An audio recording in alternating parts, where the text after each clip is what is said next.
د پلوړو اخلاص کې غریب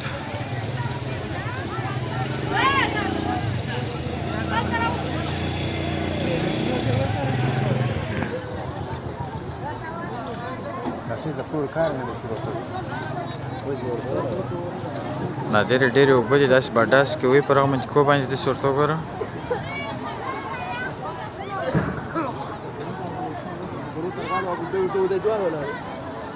ډېر خلک یې په دې اوبو سره ستړي کړه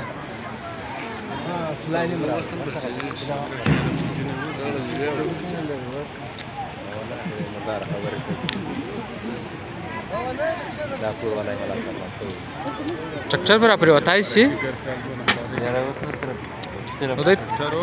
څنګه به راګډ کړی دی یاره کوچنی خو مې زړه ته نه لوي چې راپورې دې وځي دلته